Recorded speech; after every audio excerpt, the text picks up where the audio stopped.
So Neumann has earned themselves a reputation of being basically the best or one of the best brands for microphones if you can afford them. But a lot of you might also not have had the opportunity to even try one before. So I'm here now with my Neumann TLM 102 and my SE Electronics Z2200A. And now I will not tell you which is which, because that would be cheating and you would be listening more with your eyes than you would be with your ears. So I'm keeping this very open for you. And now I'm calling one of them Microphone 1, and the other will be Microphone A. Which one is which, you'll never know until the end of the video. You could also cheat and skip ahead and then listen to it, but then that would kind of defeat the whole point. So don't do that.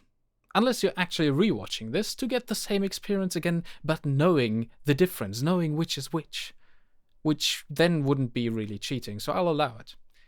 Now, the difference between these two mics is very obvious in terms of size. One is a lot smaller, which is good. By the way, I'm not moving my head a lot just to make sure that they will always sound the same. But according to a lot of comments, I'm not moving my head a lot anyway, so I guess I'm not moving my head a lot is the point.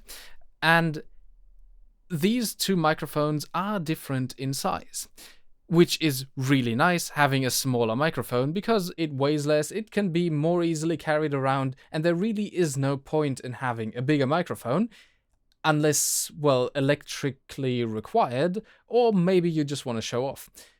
Which, I guess, in a video shoot is actually sort of the point, so I guess this microphone is great for video shoots. Besides that, the Neumann has kind of let me down in one sense, and that is the decoupling from my desk, where I often use it, because funnily enough, at one point my gaming headset died and I was like, why would I need a new gaming headset when I can just use, well, this microphone? Because I already had it. I already had good headphones, so might as well keep using those two. Easy. And what I've noticed is that on the Neumann that I've switched to, at least for a trial period, is that a lot of the mechanical noise from using my keyboard, low frequency rumble, will still be transmitted. And it might be due to the Neumann not having a high pass filter, which cuts out the low end. Makes a lot of sense, yes. The lack of it on the Neumann versus the availability of it on the SE, that could be part of it. That is probably a great deal of the part of it, but it could also just be the better shock mount, which would be kind of outrageous given the price of Neumann shock mounts. But buying a large diaphragm condenser microphone without a shock mount is often not a very good idea, unless you really have absolutely no space for it, or B, you for some reason have no need for it, which is kind of weird because the lightest mechanical disturbance will be transmitted on the microphone.